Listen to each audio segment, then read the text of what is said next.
Record na to. Hello guys! Mayong udto. Ano ta? Seatbelt ko no?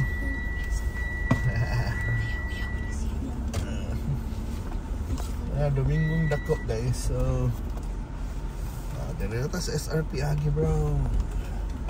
Ay nindot na dire. Ay Domingo maron.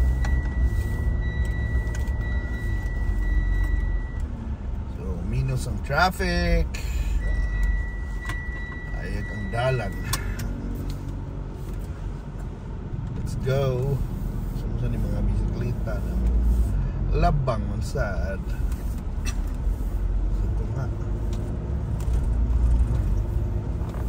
So mananibay on South Road Properties, and that's what you call the New Star Resort and Casino.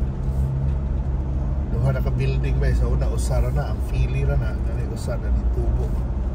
Salo yun na mas taas. New Star ug napay ikatulong gitukod oh. Diba? So daghan yung hotel ni ganing kanina complex ba? Big hotel.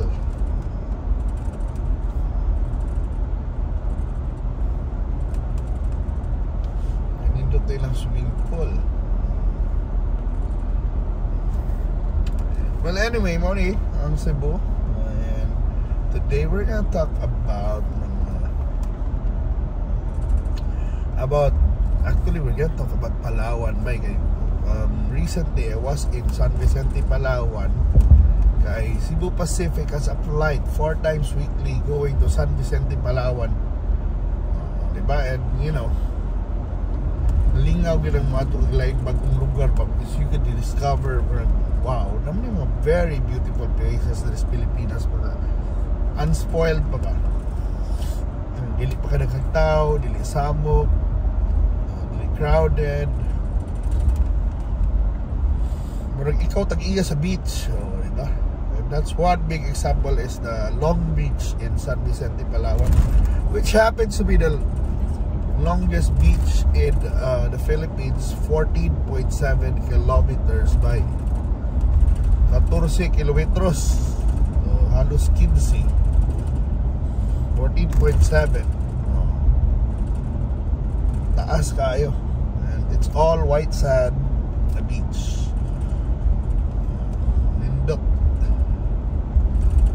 And dili pa siya dili crowded, and kaya San Vicente ang major tourist destination dito is Port Barton, one of those mga beach na sana daghang isla na mga bars, restaurants. I don't know, pag ato na ko dito daghan kay mga foreigners. I mean lahi isang ilang crowd ba muna siyang Siargao na foreigners ang na dito. Dili mga Korean, dili Asians, di pa rin Cebu, di ba? Nagka-Koreano, Hapon, Incheck. On that side of the world, it's really Europeans. I heard mga Spanish, French. Ug daghan ko nakita ko mga Hudiyo dito, Jews actually, mga taga-Israel di ito. Diba? At that time na niyanto ko. And it's a good thing na good para sa uban, that's a good pit stop before heading to El Nido or Coron, di ba? Kaya sa Palawan, I think kumuanto ka ito mga airport sa dito, pero kung di ka kung sa Puerto Princesa ka, it will take 6 hours.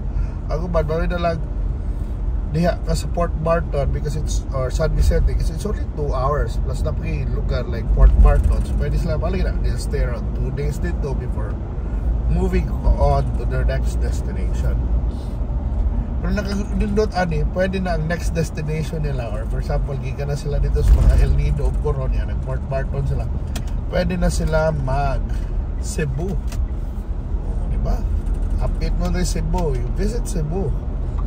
So it's a good itinerary. You can go to Cebu ka, then go to San Vicente, di ba? And explore Palawan. And Cebu would be your airport when you exit the Philippines, because it's really, I mean, hands down, we have the best airport in the Philippines right now. Kapitan Cebu International Airport. And karon kung you're in an international traveler, you will be able to see the big installations na gihimo sa national artist na si Kidlat Tahimik. Naa sila, and it's on display in MCIA. So, ano yung nakalingaw? Nindot ba na installation? Sorry about that. Tapos na installations na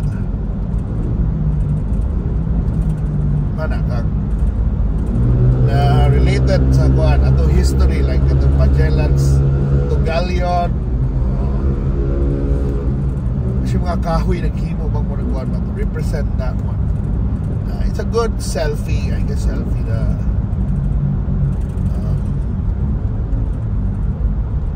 good for selfies, but really good to talk about, you know, art gihapon na lahi ra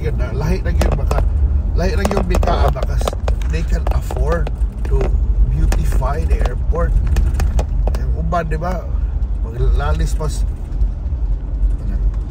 baggage sa late, sa kuan, sa kahuot. Sa Mactan, it's quite pleasant. Nindot rin ako experience pero diha sa Mactan sa flights kay buyag ha. Maayo ra, dali ra, upside ang sistema. Limpyo ang airport, limpyo ang kahian, diba? Na yung mga tubig, if you want water bottles, na kay tumblers, nara. Impressive yan. Diba? Ano yung nakadindot, anak? Magin ako, maingon na ba? Okay. Uban mo problema man dito sa NAIA ba, but it's, well, hopefully ba tarong gyapon ang NAIA kasi overall, kasi sometimes but this, if we would fix NAIA or kanang airport sa Manila, maapektuhan ba tibok kual ang atong tourism, because you know the airport is the first place that you visit. When you arrive, it's the first place na naa ka, and when you leave, that's the first place also na you're going, I mean the last place. So it has to have good impression. Di ba kubayang sistema, nilikobot, nalipay sila sa airport pa lang, lipay na sila. Di ba, they're gonna look forward. The whole trip in the Philippines would be, what ba, it would be an exciting trip.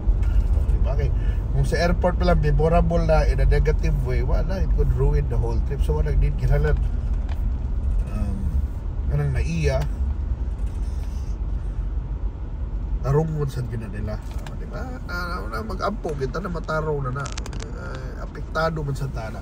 Even if to say Cebu, you come to Cebu does not have enough flights yet also from other destination, although na lang United Airlines, I see mga 777 na ER, pero bihira lang ba. Dagat gihapon yun sa Manila. So now na ato nang manang hopefully matarong lang yun ang tourism infrastructure des Pilipinas. Because I know we have a lot to offer, but you know, when it comes to numbers and figures, layo na kita sa atong Southeast Asian neighbors even. Diba? Parang Pilipinas, Thailand, Pilipinas, even Singapore. Diba ka nangingana ba na dapat we also and if you look at our country, we can really compete man. We think we are better English speakers, diba? We think nga na ba, we're more hospitable, more friendly.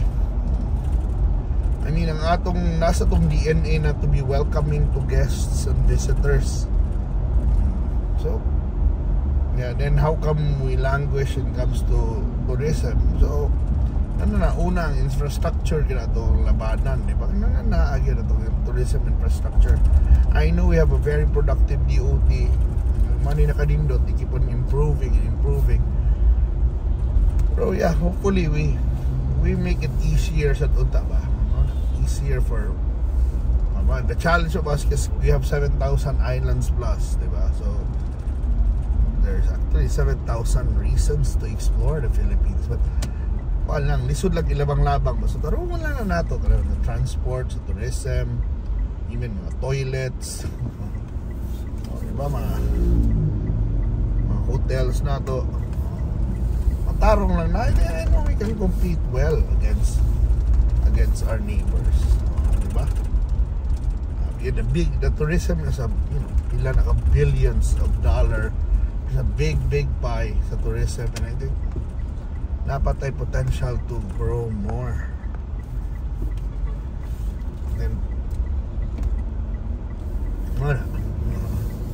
so anyway, nagkaroon na concern sa Philippines, there's so many nice places there. So happy lang, malagi na sa Luzon, we've been battered several times already with several strong typhoons the past couple of months. So muna ang Visayas, so sabi na Cebu, Bohol, and there's Palawan should step up sa tourism game. Only challenge lang sa uban kasi it could be seasonal tourism lang, labi na diha mga typhoon prone side sa Pilipinas. But it never stopped Siargao from becoming one of the top destinations. So why blame na? Tinabangay lang ta. And let's support and promote other art. The Philippines as a destination for others to come. Ay gamit yun kayo na. This is where we make money. Daghan dependent ani na industry, diba? From jobs, diba? Even direct jobs or even indirect mga small businesses like mga taxi driver, van, tourist guides, diba? Sa hotel, ano na, mga massage places, appeal lang na tourism. So muna, let's pray, hope and pray na lang na maayo ang dagan sa tourism. And mana na mo ato na ta. We thank you for watching and this short trip. Paspasig yung trip karon kay we are arriving on a Sunday. Pero yeah, I hope you are doing well. I hope to see you na sa atong mga laglag, drive uban pa. Thank you so much for watching. Bye.